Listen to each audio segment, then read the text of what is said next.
Namaskar. Good morning, dear devotees and friends. From today, we are going to study a scripture which is known as Siddhanta Grantha. It gives the decision. It's not the Prakarana Grantha, like the Vivek Chudamani and the other granthas like that. They are Prakarana Grantha. They prepare the mind of the disciple, of the aspirants, for the realization of the Brahman or the God. But this is a Siddhanta Grantha, the Yoga Vasishta. This Yoga Vasishta, it gives about the direct indication about the Brahman. And it helps us to realize the Brahman. How? By straight statements of facts. So this is a Siddhanta Grantha, and it gives the decision. And to understand the importance of the scripture, I like to quote the Vasishta Muni. He says, the one who can reflect on this book 3 times with a one-pointed mind will surely attain the knowledge of Brahman. Friends, we will come to this, but before, as is the tradition, we will chant is the sloka from Yoga Vasishta, and then we will begin. Dika kaladi anavachinna ananta chitmatra murtaye swanabhuti ekamanaya namah shantaya tejase. I bow down to that Supreme Brahman who is beyond all qualities. He is tranquil and beyond the limitations of the 10 directions, space, time, or objects, who alone is the embodiment of infinite consciousness and who is to be known only through the proof of one's own experience. So with this is the Brahman. As because we cannot directly say what is this Brahman, so it goes in the indication. But let us see how the Yoga Vasishta, it deals with this subject. Yoga Vasishta is a well-known text of Vedanta. Bhagavan Sri Ramakrishna, he used to ask the young Narendra to read the Yoga Vasishta before him. And Narendra at that time, he was the member of the Brahma Samaj and a young man of 15, 16 years old, 17 years old. So he was not that way matured, so he don't know, this is not a good book. It says that I am Brahman, I am God. This is blasphemy. One should not read this book. Then Swami Sri Ramakrishna used to say, you are not reading for yourself, you are reading for myself. I can't read. So you just read it out to me. By that way, he prepared the mind of his disciple, afterwards who became the lion of Vedanta. The Vedanta is the ultimate knowledge. Vedanta is very rational. And Vedanta with emotion, but the rationality is more stressed on that. And one who is following the Advaita Vedanta particularly can become completely free from all doubts. So this Yoga Vasishta is a well-known text. Almost all the Dasanami Sampradaya monks, particularly those in the Vedantic monks, they all read this book. It is deeply philosophical in content and very rational in its approach to truth, that is Brahman. This vast universe is mere reflection and not permanent. The Vedanta will always say this, though it's very difficult to believe. All these things that I see, all my families, they're illusory. It's not real.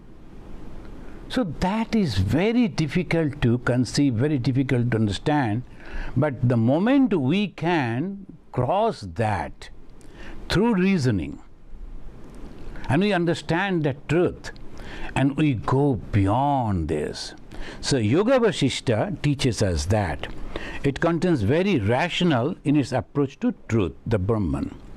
This vast universe is mere reflection and not permanent. It is also Brahman in another form. There is a negative and positive. First it says this, it is the universe that we see is all temporary.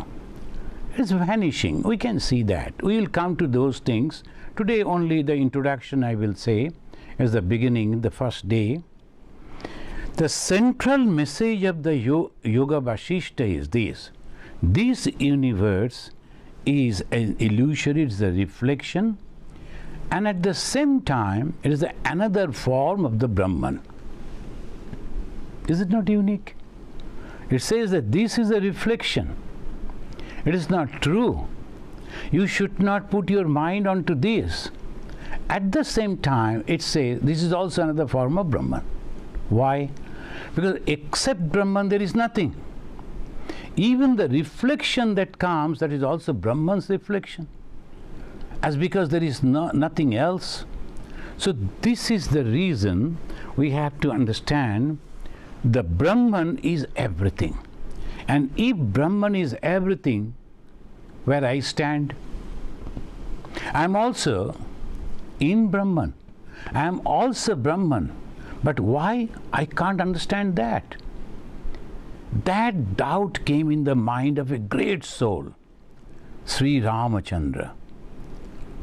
And their family teacher, Vasishtha, will be giving him the answer and slowly bring that young mind. He was only 16 years old.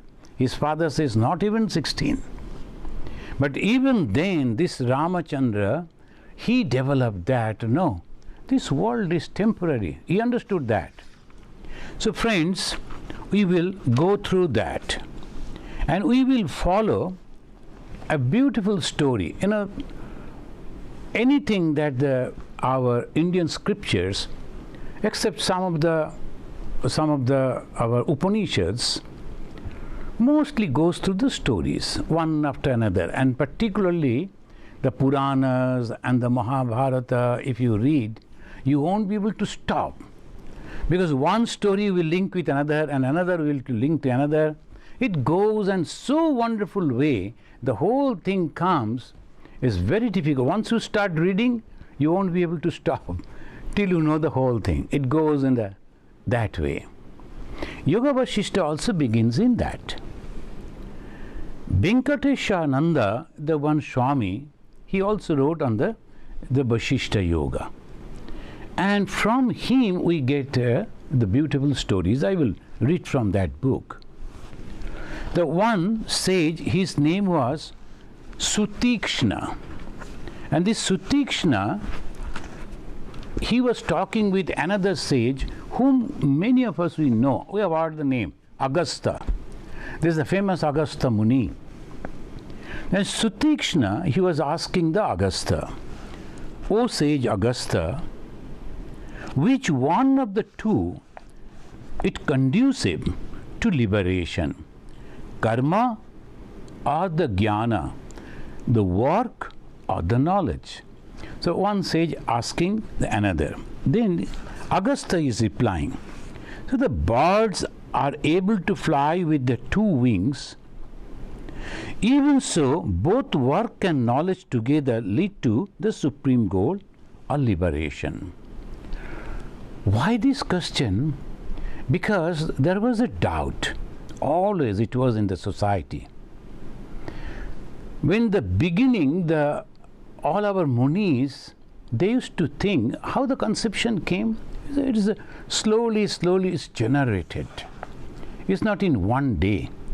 And particularly Hinduism is based on direct knowledge. So obviously it's like a science. They're trying this, trying that, and then thinking, this is the correct. So this way, step by step, they developed. In the beginning, when they saw this powerful nature, the tremendous wind is uprooting the trees, big trees, they thought this must be the God. And they considered the bayou, then the fire burning the huge forest. They thought, my God, this is so powerful, it must be the God.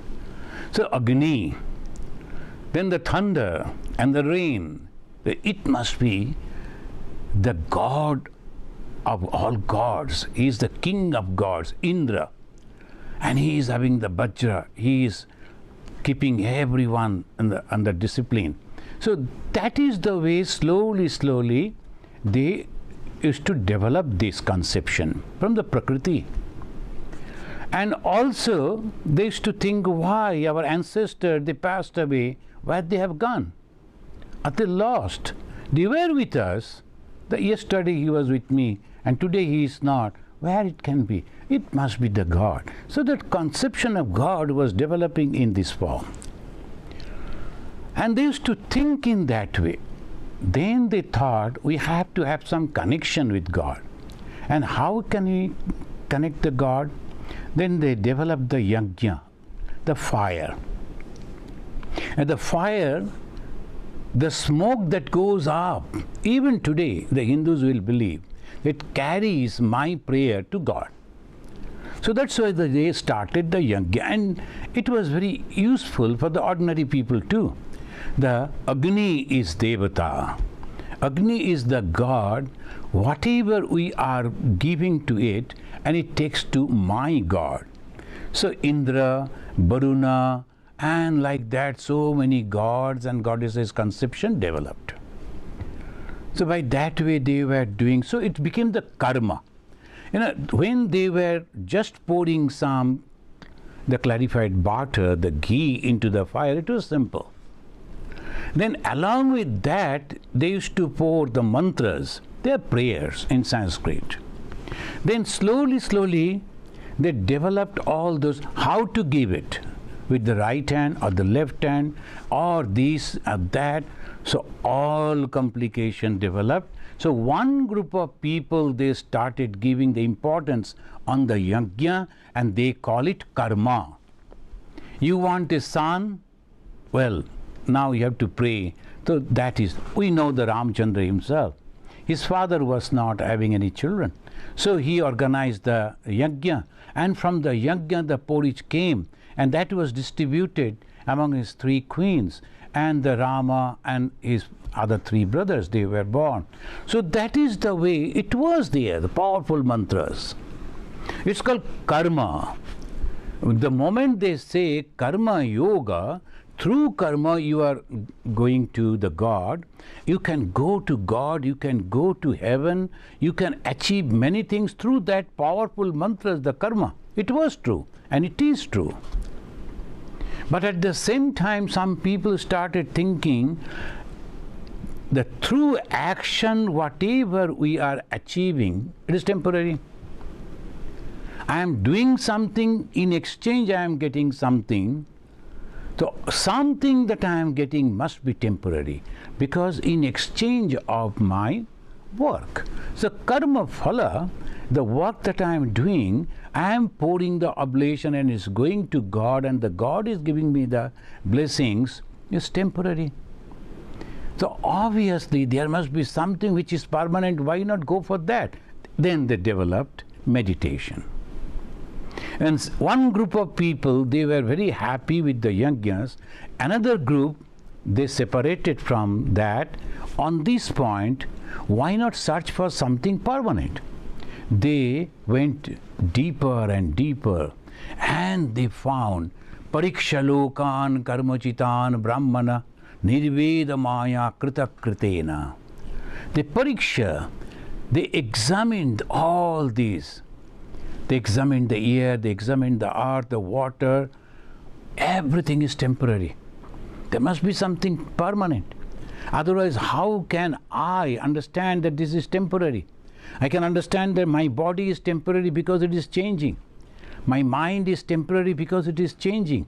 But something is there within me which is observing and telling me this is temporary. Who is that? So, kaschid dhira pratyagatmanamakshat avritta chakshu amritattamichan. Then a few, the dhira they say, a quiet people, very calm, very intelligent people, they close their eyes. In a beautiful language they're expressing, eyes means they control all their senses. Yoga Vasishtha will also teach us how to control the senses. Without that, nothing is possible. So how to control the senses they developed. The moment they control the senses, their mind became completely tranquil, because the senses going out and bringing all the informations from the sense objects, now it stopped. So they go deep and deep. Then ultimately they discovered that there is the consciousness within me, but that consciousness is not real consciousness. That's the reflection of the original consciousness.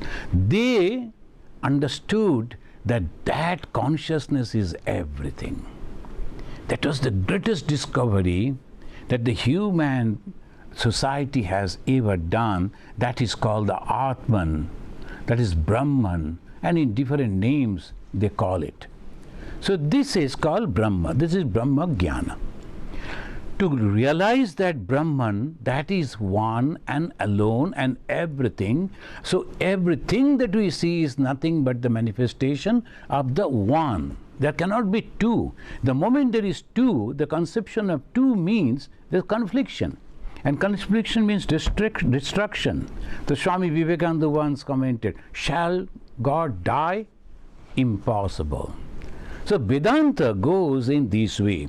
So we will come to that. Here, when this Rishi Sutikshna, he is asking the Agastha, then Agastha told, okay, sure, the birds are flying with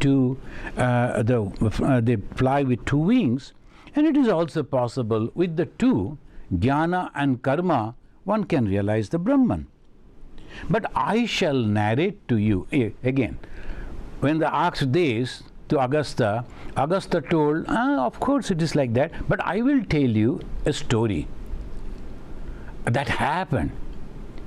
And then you will understand how it happens. Your question will be answered.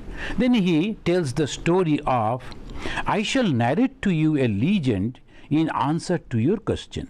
There once lived a holy man, his name was Karunya, who were the son of Agnivesha.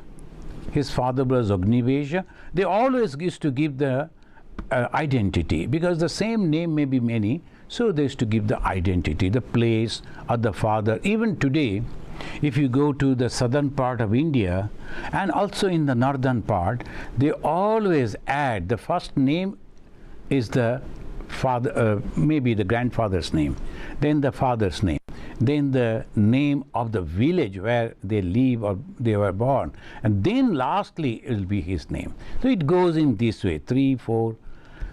So P.B. Narasimha Rao, like that it goes. So that P is something, B is something, like that, because identity. And also in the north, in Punjab, and you will find the same. They will say the Punjabi or Calcutta wala, then he was born in Kolkata, so his name is this. And so this was the tradition. Here we find it is also the son and the father's name. The son was Karunya and the father, he was Agnivesha. Having mastered the holy scriptures and understood their purport, the young man became apathetic to life. Seeing this, Agnivesha demanded why Karunya had abandoned the due performances of his daily duties. This is always the eternal problem of the fathers. The son, when they grow and they start thinking in their own way, and the fathers are confused why they are not following my footsteps. I am doing this, I also studied the scripture, and what happened to him? So what is there? The scriptures are scriptures, and after that I have to earn some money, maintain the family. He also, but the son is different. So he became anxious. What happened to him? And he asked.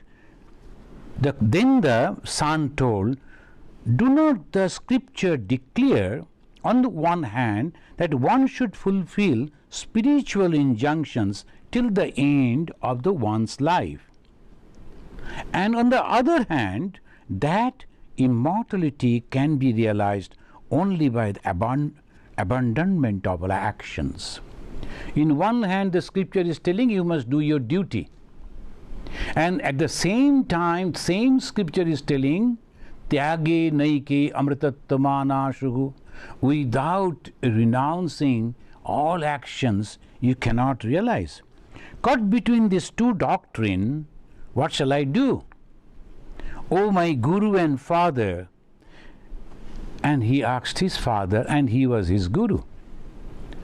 Now the father, he said, Agnivesha, he said in this way, my son, listen, I shall narrate to you an ancient lesson. See how the stories goes, one after another, the thread going on, connecting.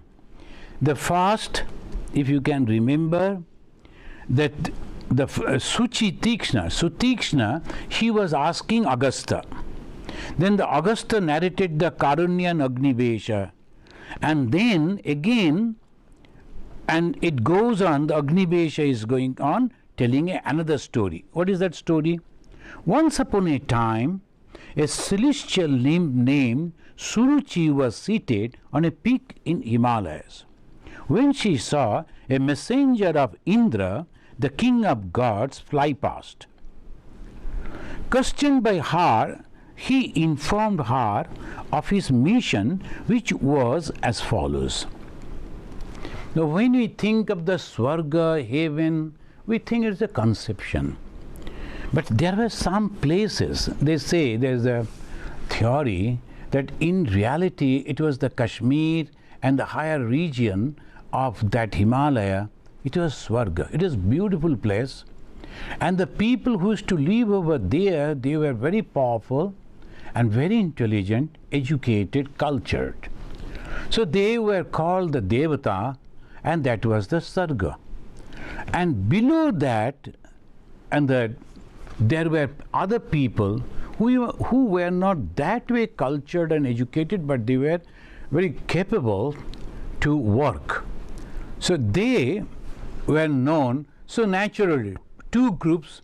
So one group was vying with another. So they say Ashura. Ashura was, they were technicians. They were very good technicians, and they used to help in developing many things. So this way it says, in that one lady, she was the divine singer, and she was sitting over there, and then she saw one person very fast moving from there. What happened? No, I have a message I have to deliver. What is that message?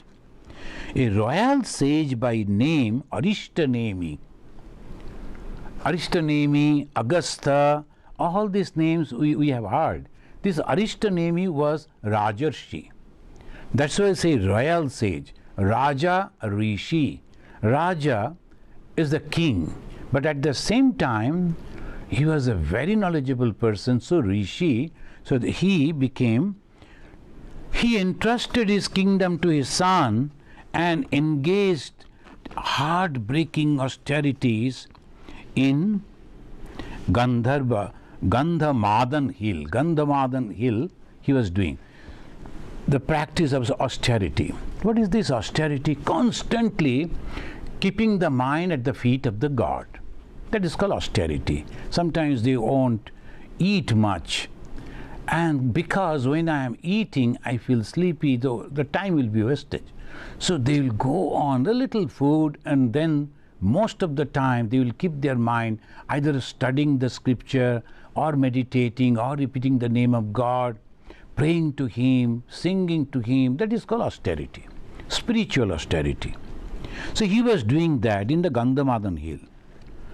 So Indra, all these positions, how they achieved, why he became Indra?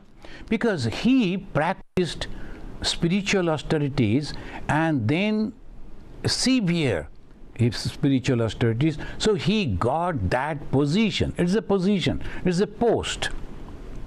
So obviously if someone else is doing much better than him, then he will be replaced. The Indra is always concerned about that. Am I going to lose my position? If someone better than me comes up, then it will be difficult. Then in every country where there will be election, so obviously the man in the position, the acting, the person, so he is very much worried. Who else is coming up? And the person who is against me, what are the things he is doing? This is natural. So this is in the worldly things. Indra was also doing in the same way. So he is saying that go and then request that person to come to my heaven. So this, he went over there, the Arishtanemi, and told the Arishtanemi, why don't you come to heaven? The king Indra, he is requesting you and he is sending the invitation. It's a great respect. Arishtanemi, the royal sage, however, wanted to know the merit and demerit of heaven. So that through the stories, the truths are coming. What is there in the heaven? Is it the permanent peace that I will achieve there? Then naturally he replied, the messenger replied, in heaven the best, the middle, and the least among pious mortals receive appropriate rewards. And once the fruits of their respective merits have been exhausted, they return to the world of the mortals. So this is heaven. It's a temporary place, but good place. You can enjoy, but temporary. As long as all your good works will be there. And when it is exhausted, you have to go back. If you have money in the credit card or the debit card and you go to a 7-star hotel, they will come, sir. The best thing, treatment will be there. The moment they will understand that you don't have money in the bank, immediately they will say, go out. So those people will say, tell you, so no chance. So it is just like that. If you go to heaven, they will say, come, sir, enjoy, sir. And suppose you have done many good things, your position will be higher, the middle and the lower, but all will get. But the moment you are exhausted with that, there will be a calculation that if you are leaving over here, this much percentage of your good deed will be exhausted, and ultimately they will say, now it is time, go back to mortal again. And it is not only here in the Upanishad, in the Kathopanishad it says, Nakasya prishtete sukrite anubhutve imam lokam hinataram bhavishanti. It is there. The Hindus believe it, Buddhists believe it, karma phala. So that is the reason Hindu don't like to go to heaven even. But that is also temporary. Someday they will say, go back. To where I will go? So it's better to go somewhere from where there is no return. And what is that place? Your own self. It is that Atman, that is the Brahman. If you go to any god or goddess, temporary. That is the reason Vedanta, Advaita Vedanta, is the highest. But now it depends. I am not ready up for that. Okay, let me at least go to that much. Now some people, they are not having that much budget. They cannot go to Europe or America for traveling. So they go to Singapore. From India, they go to Singapore, they go to Malaysia, they go those places. Because my budget is that much. I cannot take the whole family to America. It is very costly. But some people, they are having a lot of money. They will come to America. They will visit the European countries. They will enjoy. It depends on how much money you are having. Similarly, if you have the good work, you go to this loka, that loka, but temporary. And after that, again you have to come back. So the Vedanta says again and again, why you are wasting your energy for that? Go to Brahman and merge in that, and there is no return back. The returning back means suffering. Again the karma phala, again born in some place, again grow up. That is very terrible. Sometimes someone was telling, Swamiji, what do you think? Do you like to come back once again? I told, there is no problem for me to come back. The problem only, again you have to go to school with all the school bags and again start with ABCD and all this Awa Kaka. So that is the terrible life. I don't like to come back for that. Otherwise it was all right. So this is I was just joking. So this is the way we have to think. Swami Vivekananda said, as long as anyone will be hungry, even a dog suffering, I will come back and I will try to help the people and the souls who are suffering. That is a great. That is Vivekananda can say, Narada can say, that is a different the level. But for us, we'll be very happy to get the liberation. So for that liberation, we are studying this book to get the guidance, because these will guide us to Brahman. Then again, he came back, he had the conversation. The Aristonemi refused to go to heaven. He came back and reported to the Indra. Indra told, you better take him to Valmiki. Valmiki, the great Rishi, the Muni, he was very famous. So you better take him to Valmiki. Valmiki will talk to him and convince him. So he goes to Valmiki. He says, before you are discarding this offer, please come to Valmiki. Valmiki will talk to you. The royal sage was then introduced with the Valmiki. He asked Valmiki, what is the best way to rid oneself of birth and death? This is the question. How to go beyond the circle of birth and death? In reply, Valmiki narrated him the dialogue between Rama and Vasishtha. So the story goes in this way. The Sutikshna was asking, and that to refer to another, and then referred to another, and finally the Aristonemi, when he came to Valmiki, and Valmiki told, well, I will tell you the conversation that took place between Rama and his guru, family guru, Vasishtha, and from there he will get the reply. So we will go to that. I had composed the story of Rama earlier, and I had imparted it to my beloved disciple Bharadwaja. Bharadwaja, another famous saint. Many of the people, Indian people, they have the Gotra. That is Bharadwaja Gotra. That is the Brahmins, they say. The Bharadwaja Gotra is a rishi. Those who went to him to study, they got that, the Bharadwaja clan, the teachings of the Bharadwaja. Gotra means the tradition. So Shandila, another rishi, the students of Shandila Gotra. So now also the famous universities and all their students, they always say, we belong to this, we belong to that. So that is like this, so Shandila, Bharadwaja. Once when he went to the Mount Meru, Bharadwaja narrated it to Brahma. Valmiki composed Ramayana, the life of Rama, and that he taught to his son, to a beloved disciple, Bharadwaja. And then Bharadwaja went to Mount Meru, where Brahma, not Brahman, Brahma lives, Mount Meru. Bharadwaja narrated that to Brahma, the creator. Highly pleased with this, the latter granted a boon to Bharadwaja. Bharadwaja sought a boon that all human beings may be freed from unhappiness. The Brahma wanted to give the boon to Bharadwaja, and the Bharadwaja told, give me that boon by which all people become free from suffering. And this is called Dharma. And this is called Sanatana Dharma. Not for me, but for all.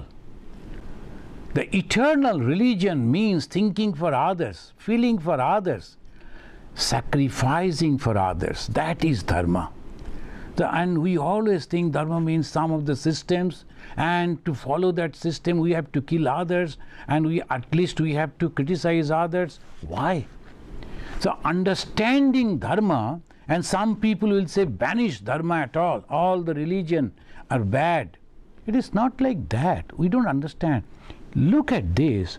When the Brahma wanted to give the boon, and what he wanted, all human beings may be freed from unhappiness, and begged the Brahma to find the best way to achieve this.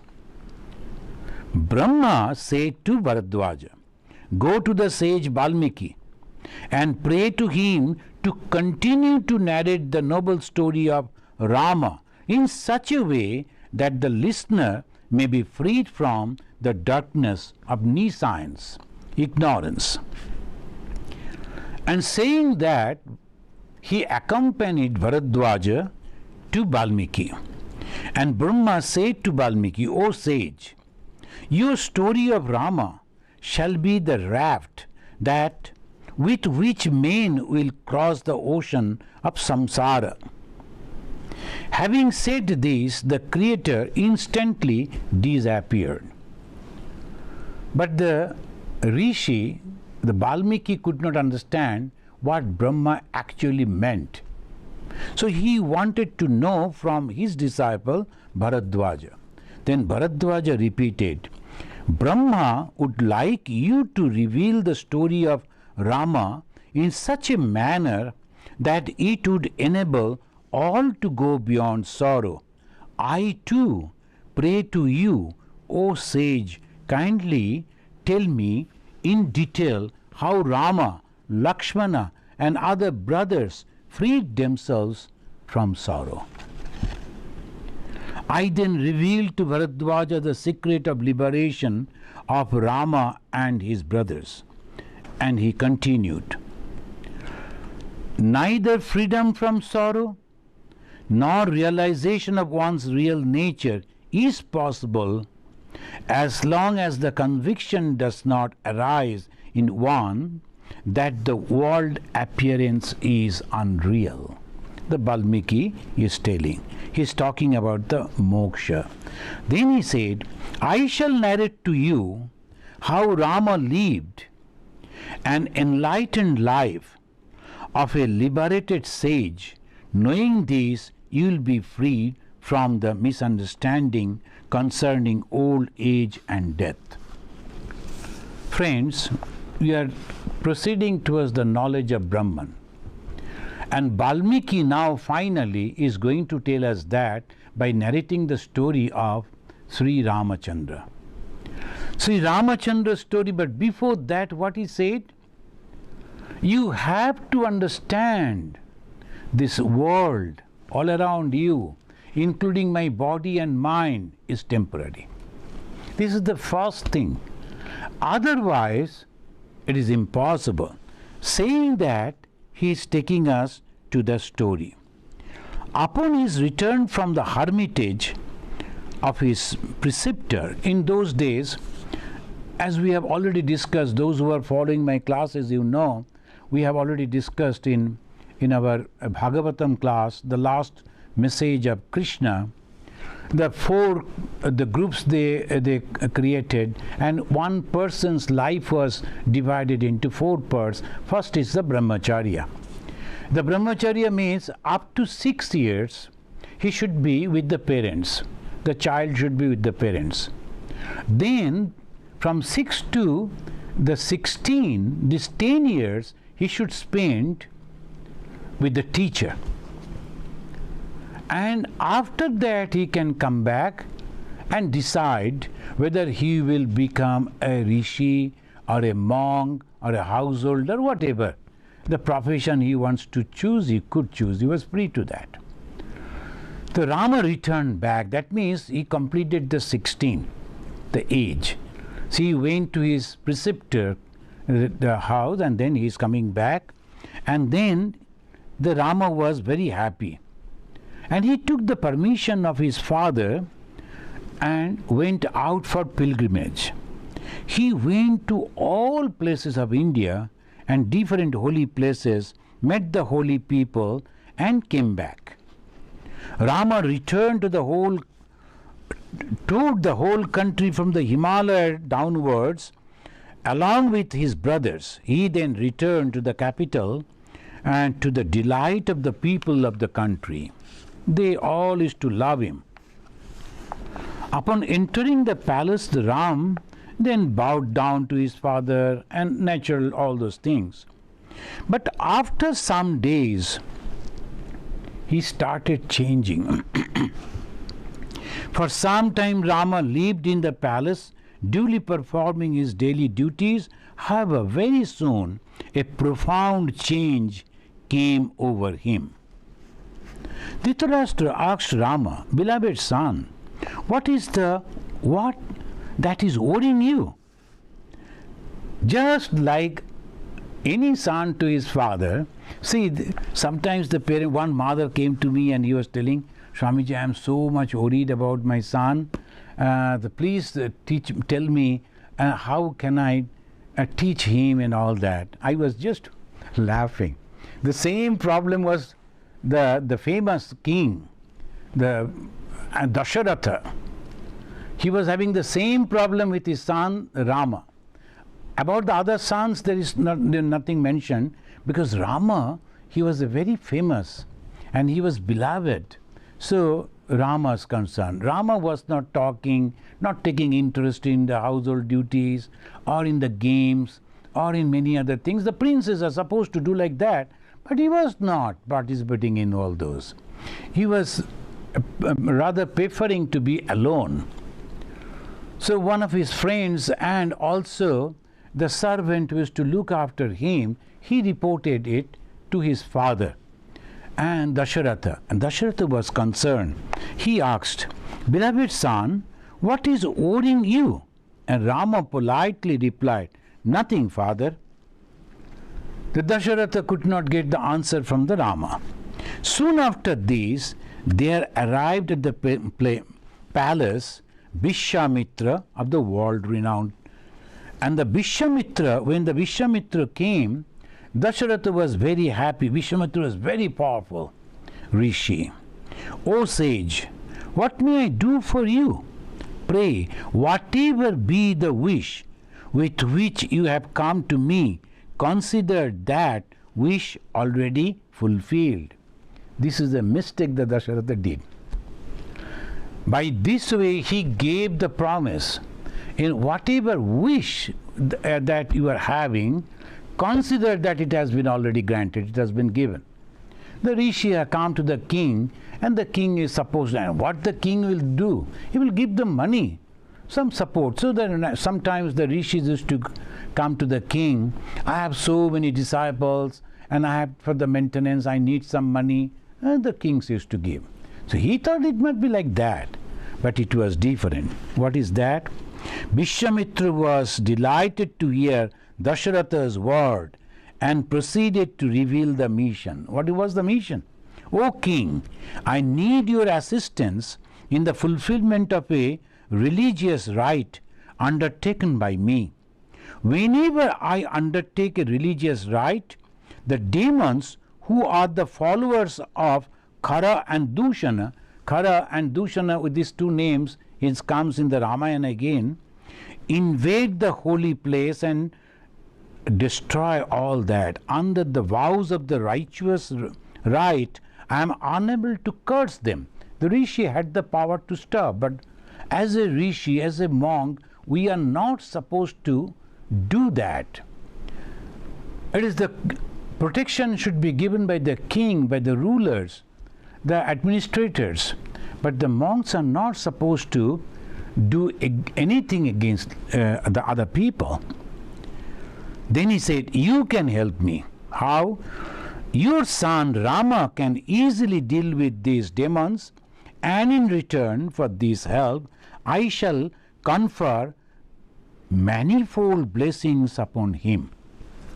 Now this is the problem. That's why we learn, don't give the word. That sometimes that is, one should learn how to control the tongue. Out of emotion, the Dasharatha, he said, "Oh, you are a great sage, you have come." And I am not reading all those. He said, "As if you have come when there is no rain, as if rain has come," like that. So many flowery language he used. And he said, "Whatever you want, I will give it to you." Now it is a problem. I want your son to go and fight with this demon, and they are so terrible demons, Khara Dushana.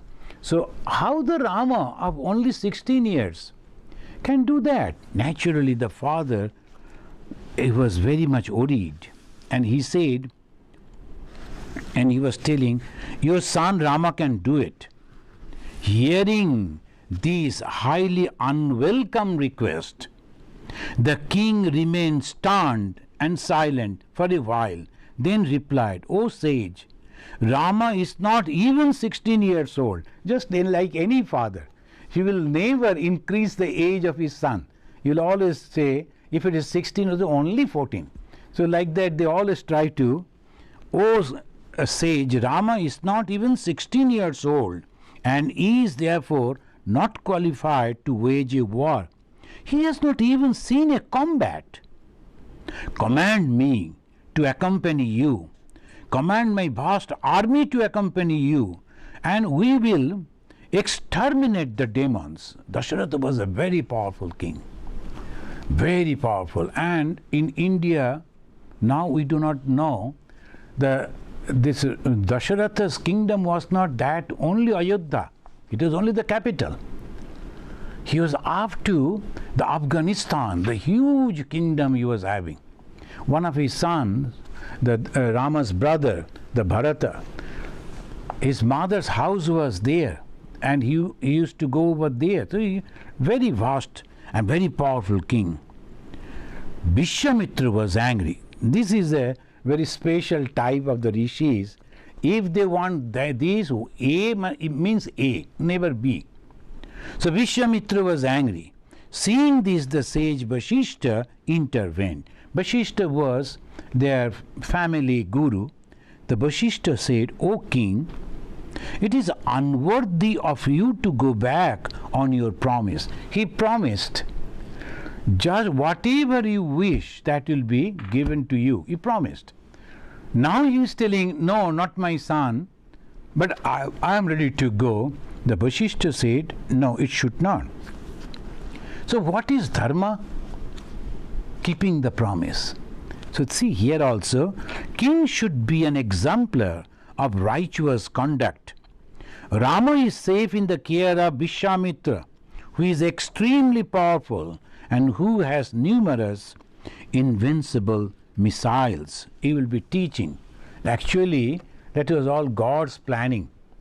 The Rama went along with the Vishwamitra, and Vishwamitra taught him all this military training, gave him that. Rama and Lakshmana. Lakshmana also followed. Lakshmana was just like a shadow to Rama. So both the brothers learned lot many things from the Vishwamitra. And then the Dasharatha naturally asked the Rama's servant to go and call Rama. And Rama came. When the Rama came, they saw the Rama and they were wondering what happened. "What makes you so sad, my son?" Dejection is an open invitation to a host of miseries. The Dasharatha told his son, when the Rama came and they saw the Rama, he has reduced and he's calm, and that joyful, powerful, the young boy of 16 years, it is not there.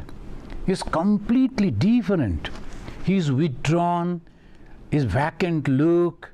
He came, and as is the tradition of the Hindus, they went and touched the feet of the father and the gurus, Vishwamitra and Vashishta. Then he stood over there. The father told, "What makes you so sad, my son?" Then he said, "Dejection is an open invitation to host of miseries." The sages, Vashishta and Vishwamitra, also agreed to the king. Then Rama is asking. Friends, from here begins the Yoga Vasishtha. Rama will be asking questions one after another, and Vasishtha will be giving the answer. Vishwamitra could answer. See the wonderful system. Rama asked that question to Vishwamitra, because Vishwamitra wanted to take the Rama, and Rama told, I can go with you, but tell me. So he was asking question. Vishwamitra didn't reply. He knew the reply, but he didn't. He said, no, because your family teacher, family guru, he should give the reply. So that goes on. So it was the Sri Ramachandra. He is the son of the Dasharatha and Queen Kaikeyi, and he was the spiritual teacher of the Raghu dynasty, Vishwamitra. So this is the original Yoga Vasishtha Ramayana, containing 32,000 verses. That's called Yoga Vasishtha Ramayana, but it's very vast. So many stories are there, so many anecdotes are there, and in between there will be philosophies. A Kashmiri Pandit is a Abhinanda Gaur of 9th century. He condensed it with 6,000 verses. It's called Laghu Yoga Vasishtha. Then another scholar, no one knows his name, further selected the important philosophical verses and published the essence of the Yoga Vasishtha, Yoga Vasishtha Sara, with 223 verses. We'll be reading that book, Yoga Vasishtha Sara, because they're all philosophical. Guru Vasishtha taught Sri Rama the truth, and that is Brahman. Vedanta stressed on direct realization of the Atman and freedom from the circle of birth and death, Janma Mitru Chakra. Yoga Vasishtha Sara has 10 chapters. It's called Prakarana. The chapter is the Prakarana. The word Prakarana has been used, Sanskrit word, for many meaning. This Prakarana. First is detachment. In Hinduism, very first thing they will teach, you want realization, you have to detach yourself. So have you noticed the image of Goddess Kali? I tell it again and again. You know, the Kali the Goddess Kali having the 4 hands. See, the right hand side, both the hands, upper and lower, is so benign. And the upper hand, as if she is giving the assurance, I am the mother, you need not to worry. And the right hand, lower right hand, is giving the boon. What do you want, my children? Come, I will give it to you. At the right hand, right portion. Same Kali, go to the left, completely different. She is holding a sword and also a shivered head, and she is holding, and that is hanging. Why these two different? If you want worldly pleasures, worldly success, materialistic progress, come to the right. Same God. But if you want liberation, you like to go beyond the circle of birth and death, then come to the left. And the first thing that you have to do, you have to cut your ego. That's why the sword she is holding, she is not cutting the head of anyone. Why the head she is holding? Because the head is the symbol of intellect. She is also wearing the garland of the human skull. Why? The symbol of intellect, symbol of understanding. Human power is not in the body, it is in the head. The animal's power in the body. They are very powerful. The bird's power in the wing, but the human's power is in the head. This intellectual head, the understanding, analytical mind, these are, so first and foremost chapter is called detachment. You have to understand where your mind should be. So detachment called Vairagya Prakarana. Then universe is unreal, the second chapter. Jagat Mithya Prakarana. Prakarana means the chapter. Jagat Mithya. And they will be giving all the examples. Then third comes self-knowledge. What I am going to achieve. I am detaching myself from what? This Jagat, this world. And what is this world? This is also temporary. It is also Mithya. Mithya doesn't mean that it is not here. It is here, but it is not real. And what does it mean by real? It is not permanent. It's going on changing. So if you want these, you are going to lose someday. So go to the self-knowledge, third. Tattva Jnana Prakarana. Then dissolution of mind. So what is the problem? It is my mind. My mind goes out and it minds enjoy this worldly thing. So dissolve that mind. Destroy that mind completely. Eradicate that mind. So that is the fourth step, dissolution of the mind, mono laya prakarana. Don't be afraid. If the mind is not there, what we will do? Every day we do. When you go to sleep, what happened? When you go to sleep, the first thing that we forget the body. Then we go to the dream world. Their mind is active. Then that also stop. We go into the susupti, and the third stage where the mind is also not there. So that is called monolaya. The mind is no more there. So similarly, the monolaya. And the fifth is destruction of the desires. And vasana uposhama prakarana. Then sixth, meditation of the self, atma manana prakarana. Then policy of the purification, of what to do to purify the mind and thought, shuddhi nirupana prakarana. Worshipping the self. Now we reach to the Atman, and in the Atman we have to worship. Worship means we have to adore. So that Atma Archana Prakarana. Understanding the self, Atma Nirupana Prakarana. The state of emptiness and non-emptiness.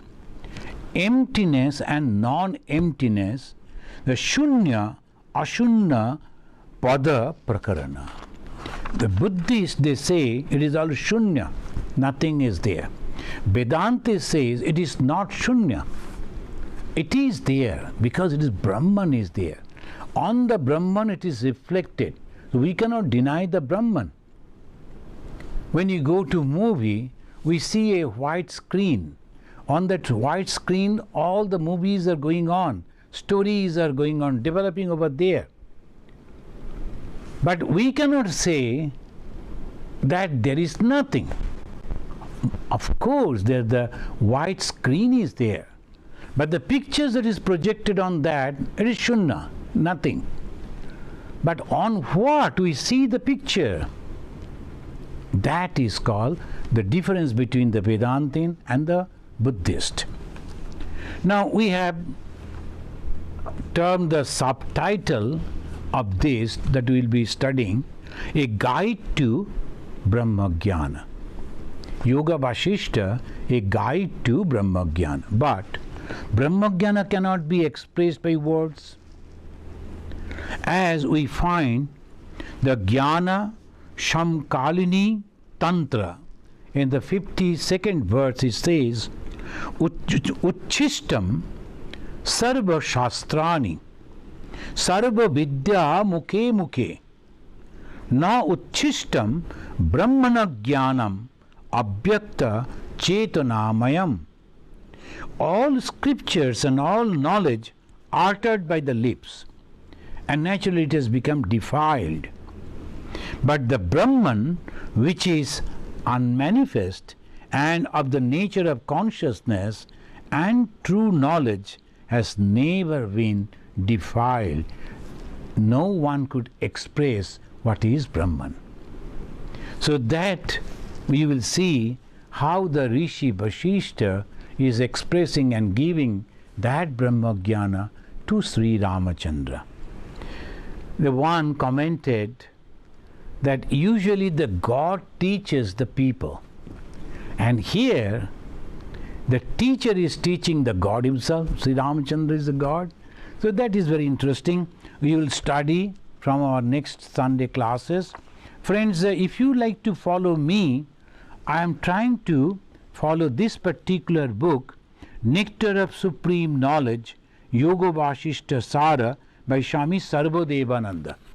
So you can, this book is available in our bookstore. If you like to follow the pages along with me, you can procure this book. You can write to our bookstore and they will supply to you. So let us say Shanti 3 times. Huh? We have some questions. Okay. So the first question is from Charles Fieldman.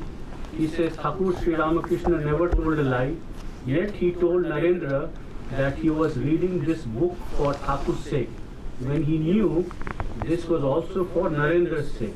Please explain. See, this is the father and the son way dealing. The son don't like to listen to the father, and the father develops some method. It's not false. For the betterment of the beloved one, if you are telling that sometimes the child will say, I don't like to eat this. Then, oh no, you are not eating this, and you are eating a sweet, and you put that particular medicine into the sweet and ask the child to eat. We do it, mothers they do. So that is not the false thing. That is the affection, it is the love, and the father knows that is going to do good to the child, the son, the beloved one. So they say like that. This is not untruth. Very good question. Thank you. Two very similar questions. One is from Shukradeep and the other is from Devjani Dhar. Shukradeep is asking how to practice spirituality while in a family life, and Devjani Dhar is asking preparation to reach Brahman in family life. No, the almost same. So see, is a preparation, and preparation they always say, the Shankara and the other, they always say you have to purify the mind.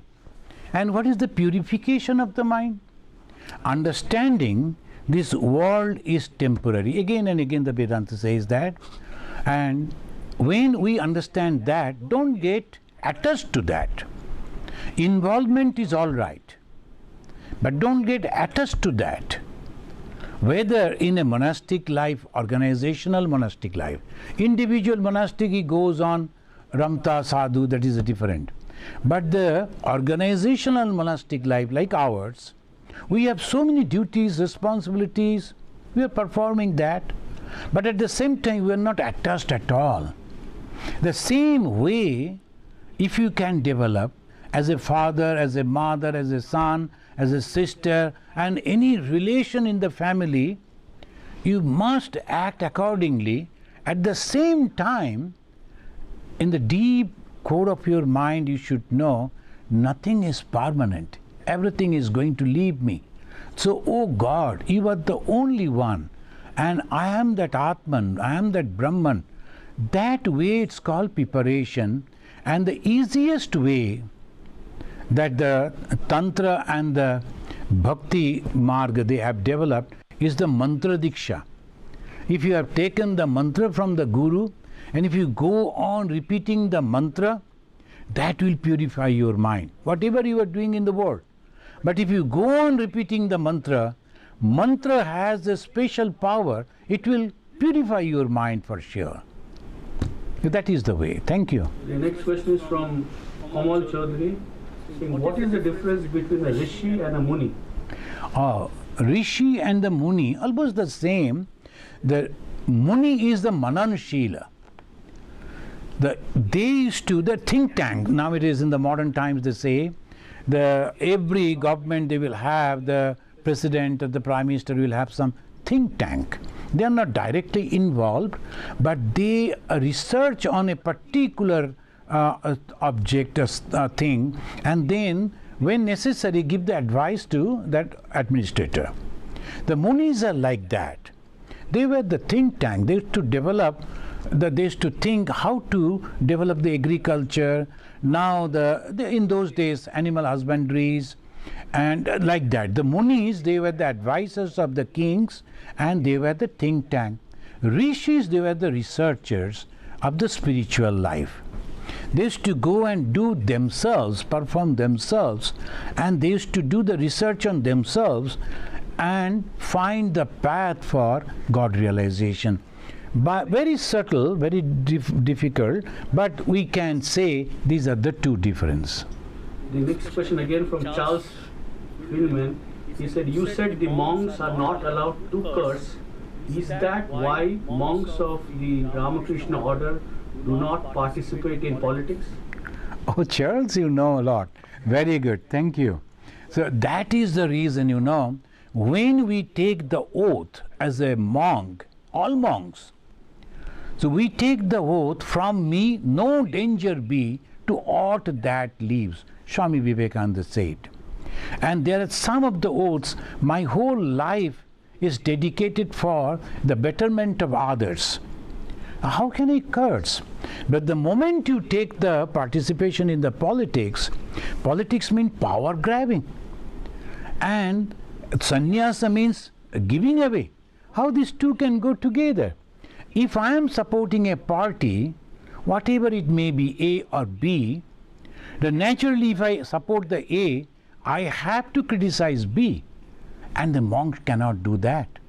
Should not do that. That's why we are away from the politics. So the next question is from Tuhin, saying, what is the meaning of sword in Ma Kali's left hand? Sword.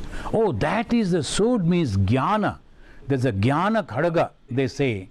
Jnana khadga means, khadga is the sword, but it is made of knowledge. It is symbolic, Hindus, they always give the symbolic. The sword is a symbolic one, as if you are cutting your head. That means the ignorance that you are cutting. Then we will be reading in the Yoga Vasishta, we have to cut all the ignorances. I, me, this world, my family, these are all ignorance. I have to cut it, and then we have to go. That is the symbol of the sword. One request from Tanya Guha. I request if you could please deliver a talk on importance of japa and meditation. That you already gave her. Japa meditation. Yeah, she wants that you could please talk on japa and meditation. Some more. Okay.